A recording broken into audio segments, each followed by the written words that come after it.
Hello friends, welcome to my YouTube channel Asad International Academy. First time in 2021. Today I am here to explain that how to do the data interpretation and make the frequency distribution with easiest and shortcut method which nobody tells you about that.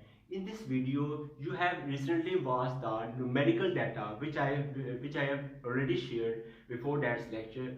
If you want, you can take the screenshot of that numerical data because I will solve out that type of numerical data. Now I'm going to go through the complete process.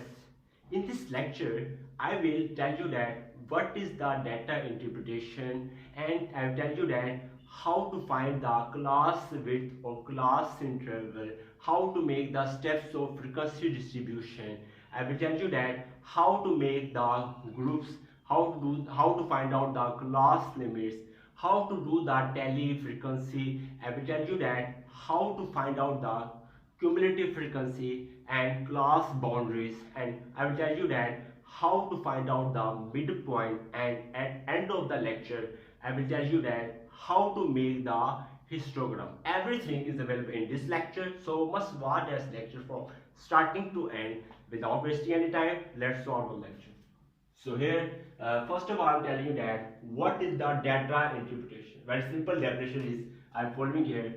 Data interpretation is the data interpretation is the sense of numerical data. Is a sense of numerical data that has been collected,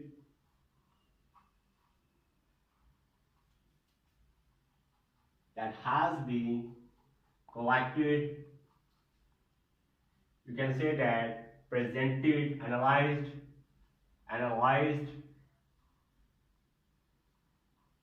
and presented. That's called as data interpretation. So in this lecture, I will collect the numerical data, analyze and convert it in the tabular form. So now next step is here, how to find the now next step is very important. You note the numerical data. In this numerical data, class interval is not given. Now process is that how to find the class interval when class interval is not given in the numerical in the problem. So very slow, follow the step. Must remember that when you have a question how to find the class interval, very easy method. So you have to make the steps for making frequency distribution, because these steps are very beneficial to you to find the class in width or class interval very easily. So follow the steps. So steps is given here. First step. So first step is must remember that largest value largest value I can denote by xm. In this lecture of numerical data which I have before shared, largest value is 14.0. You can note himself. Next, smallest value which I will denote by x naught. So smallest value in numerical data is 3.9. That's here. Next step. Next step is the finding of range. Finding of range. Very easily step. You will know that range is equal to largest value minus smallest value. Xm largest value minus smallest value. That's here. Putting the values now here. Xm is 14.0 minus 3.9. Now I'm going to calculate the value here by using calculator. Simply 14.0 minus 3.9. We get the value here 10.1. So get the value here 10.1. That's here. Next step. Next, third step is the approximate number of groups. Writing here follow the steps, just very simply, very shortcut method. Approximate number of groups.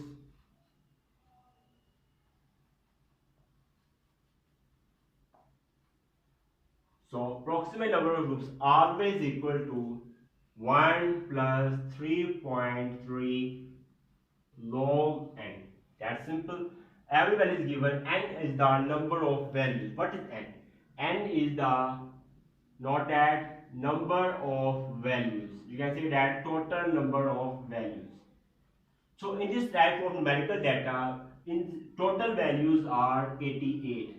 Total values are 88. So put the value here 1 plus 3.3 log and you can write here 88. Now I'm going to use the calculator. 1 plus 3.3, that's here 3.3. Next will be log, next bracket, n is the 88, bracket close. I'll get the value here 7.4. You can write the after taking out of, you can write the value here just like 7. That's here. Last step is the fourth. Fourth step is the main step. You have to do the class width. So class width or class interval is similar. You can write class width, but just like the same similarities. Class width or class interval are similar. Must remember that. Very important point. Are similar. So class width is equal to range divided by number of groups. Number of groups. So here range is given here 10.1 simply divided by 7, which is the number of groups 7. Now I'm going to calculate the value here. 10.1 divided by 7, we get the value here 1.44. You can write this value is 1.00. So in this type of numerical data, class interval I have find out that class interval is 1, which I will use in the use the collection of and tabular form of group data. So now next lecture, this is the first lecture. Now second lecture is going to you how to make the groups, how to find the cumulative frequency, tally frequency, everything. Now I'm going to share. Now must was now. Now I'm going to tell you that how to find out the group and how to make the groups. Just follow the steps. So here you already know that the smallest value is in the numerical data is 3.9, which I have already discussed. And I have already told you that we have recently found out the class interval, which is 1. So we will add just 1 to each value. 3.9 plus 1 will be 4.9. Next 4.9 plus 1 will be 5.9. Simply just put the value 3.9 plus 1 will be 4.9 and up to so on. You can do it easily. Next step 5.9 will be 6.9, 7.9, 8.9, 9.9, and next will be here 10.9, 11.9, and next will be here 12.9, and last 13.9 up to 14, because you already know that the smallest value, this 3.9 is the smallest value, but 14.0 is the largest value. 49 is the largest value. So must remember that we move to smallest value to up to small largest value. It goes down. Next step.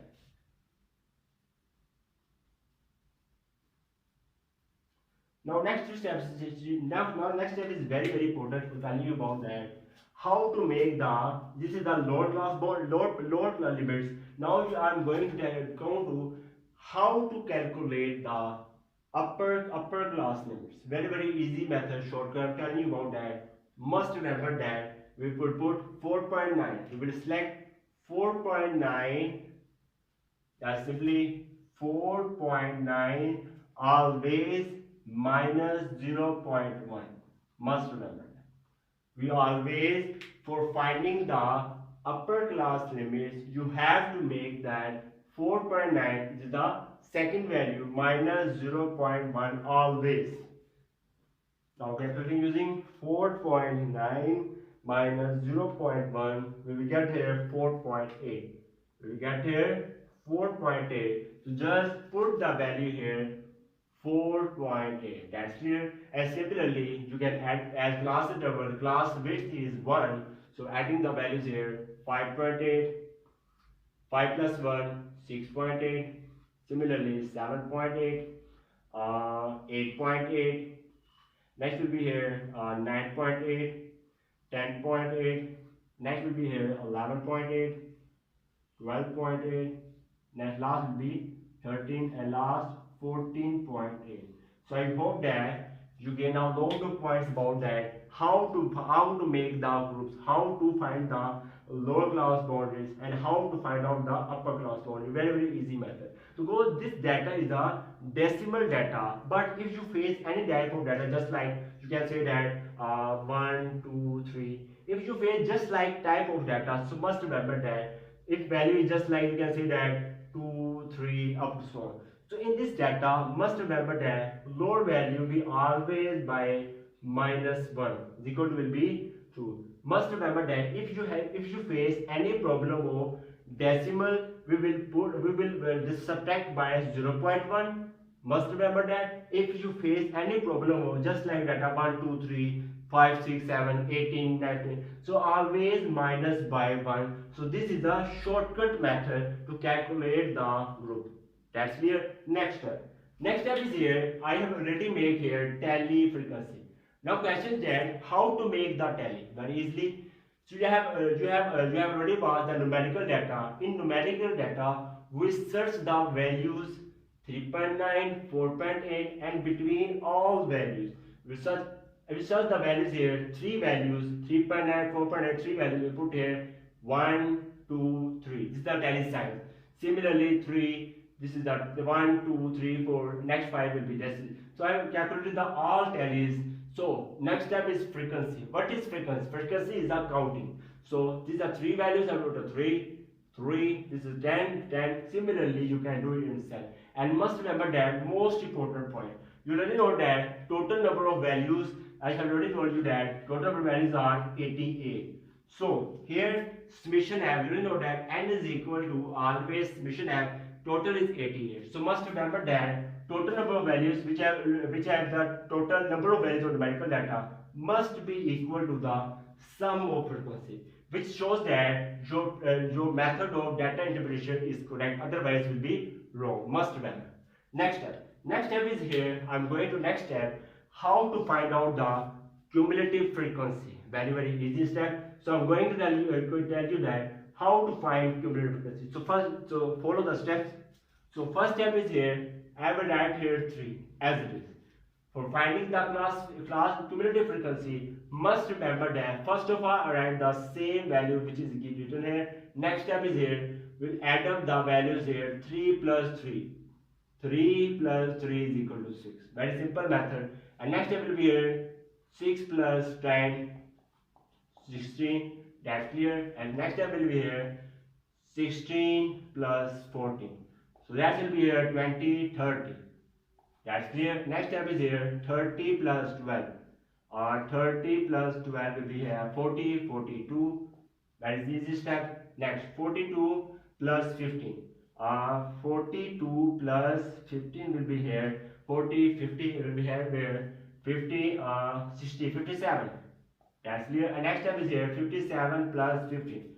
57 plus 15 will be here 50, 60, 72. That will be here 72. That's clear. 72 plus 7. 72 plus 7 will be 79. And next step will be here 79. 79 plus 8. 79 plus 8, 87. So right here 79 plus 8 will be here 87. And now because these have no values, so right here 87 plus 1 will be 87 plus 1 will be 88. So I hope that you have cleared the concept about that, how to find out the cumulative frequency. Now moving my next point, which is very important for you, which is class boundaries.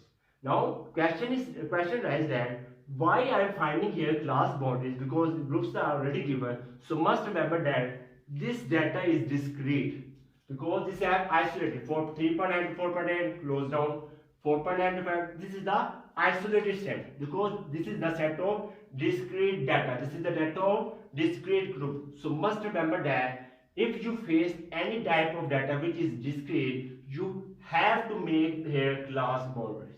Must remember, if your data is already class boundary, if your data is already continuous, you don't need to make the class boundaries. Follow step. Now we'll be discussing here how to find out the class boundaries. Follow the steps.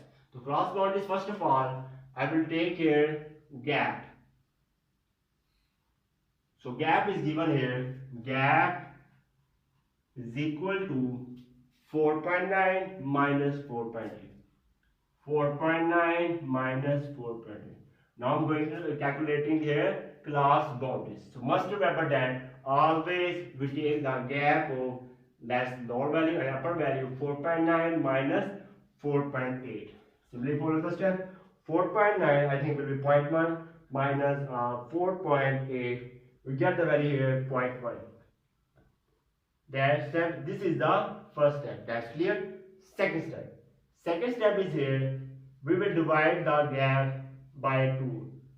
Dividing the both sides by 2, 0.1 divided by 2, I think 0.05. We get the value here 0.05. That's it. That's clear. And third step will be here, if the lower value is 3.9, which is the lower value 3.9 minus 0.05, and this is the lower value, and upper value is 4.8. I will add the value 4.8 plus 0.05. So here 3.9 minus 0.05, we get the value here 3.85. So I put the value here 3.85 in that section, 3.85. That's clear. And next section 4.8 plus 0 will be 4.85. Right here 4.85. That's clear. I hope that you get a lot of points. Must remember that I repeat again the step. Must remember, if data is discrete, so you have to make here class boundaries. If data is continuous, you don't need to make the class boundaries. Next step will be here, just like you already know that class interval is 1. I will add up the value 3.8 plus 1 will be 4.85. That's clear. And next we'll add here 5.85 plus 1, plus 5 plus 1, 6.85. Similarly, just like of that, very simply 7.85, 8.85, 9.85, 10.85, and next 11.85 and 12.85, and next will be here 13.85. That's clear. Next step. Next step is similar. Just like of that, we'll add up 4.85 plus 1 will be 5.85, because class interval is 1. Next 6.85, 7.85, 8.85, next 9.85, next will be here 10.85, 11.85, 12.85, 13.85, 14.85.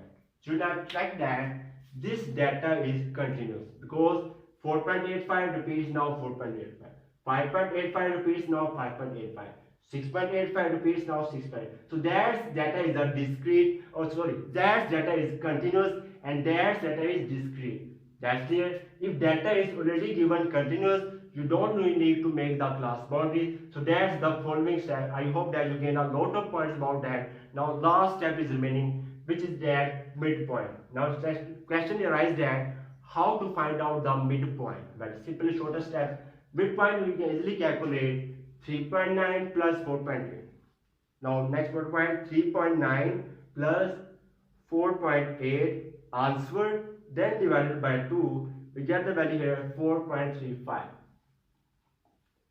That's clear. And must remember that we can also count the midpoint from that's our continuous data, where simply 3.85 plus 4.85 answer, then divided by 2, we get the value of 4.35.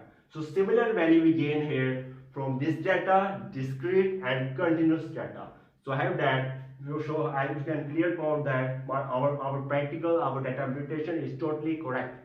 Next step is here 4.35. Now add up the one, class double is 1. So right here 5.35.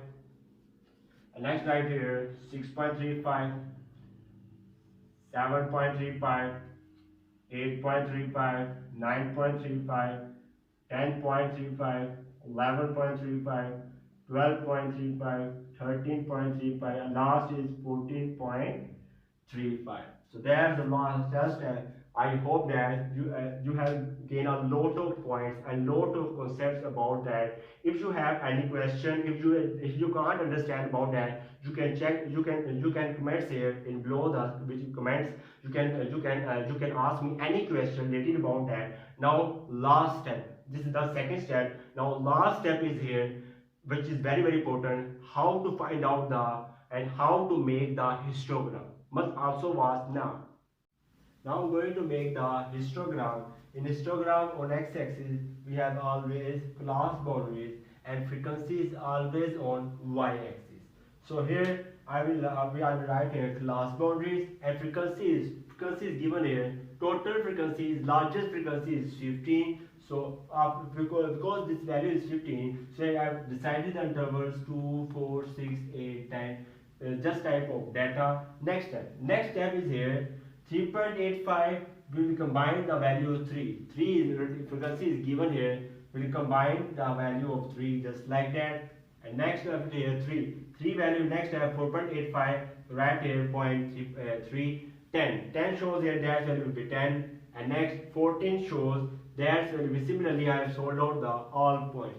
Now you know that the shape of histogram is just type of. We must remember that rectangles. Their shape making here rectangles.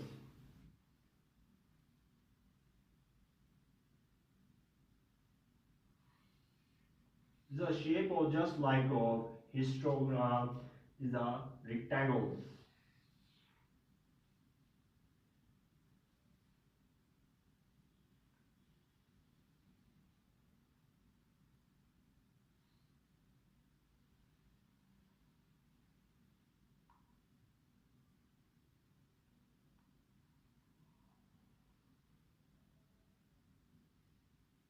So this is the shape of, must remember that this is the shape of rectangles. Must remember that the shape of rectangle in which cross boundary is x-axis, that's called as histogram. So I hope that you gain a lot of points in all the lectures. Thanks for watching the video. If you like this video, then kindly must subscribe to my YouTube channel and must press bell icon button for getting notification of my new lecture. Goodbye.